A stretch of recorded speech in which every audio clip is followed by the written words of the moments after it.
This is the final week of the fantasy season for most of us.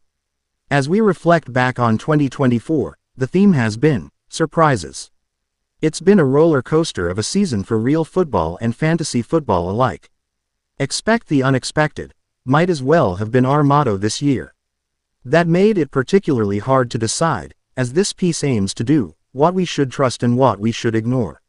For instance, it was hard to believe that veteran running backs would rule the fantasy landscape while all but the absolute top tier of wide receivers would largely disappoint. This trend goes against years of data pointing in the other direction, that WR production was more robust than RB production. What it comes down to is that the league can't remain stagnant. It must evolve and change to stay competitive, and so must we. Being unpredictable is a huge advantage in any adversarial situation, from sports to wars. As much as we might hate the chaos, it's the reality. Speaking of unpredictability, the highlight of Week 16 had to be the Lions' deceptive fake fumble play which led to a 30-yard Sam Laporta touchdown. Dear Santa, more of this please. Signed, everyone. Now, some are criticizing the timing of this play, asking, why not save it for the playoffs?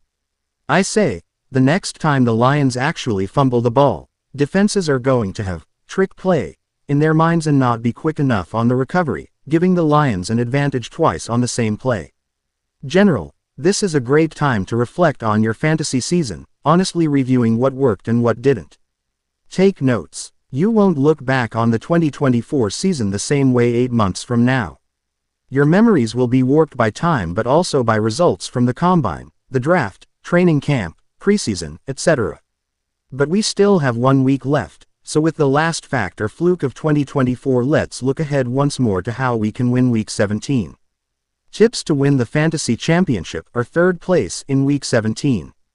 Whether you're playing for third place, like me, or battling for a championship or two, what can you do to lock in this week? This is always such an individual question that it's hard to provide a blanket answer. Some Jalen Hurts managers were out of it early in Week 16, while others had Jonathan Taylor and Chuba Hubbard to make up the difference in advance. This is where the depth stockpiling I've been talking about the last couple of weeks comes into play.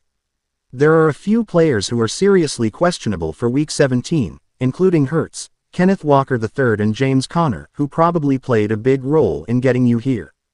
If you're competing, you owe it to yourself to make sure that DJ Dallas and Michael Carter aren't available.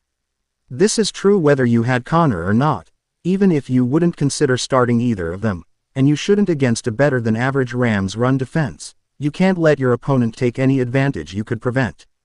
Under the most desperate of circumstances, Trey Benson would be startable if he looks good in practice this week. The Cardinals play Saturday night, so you'll know.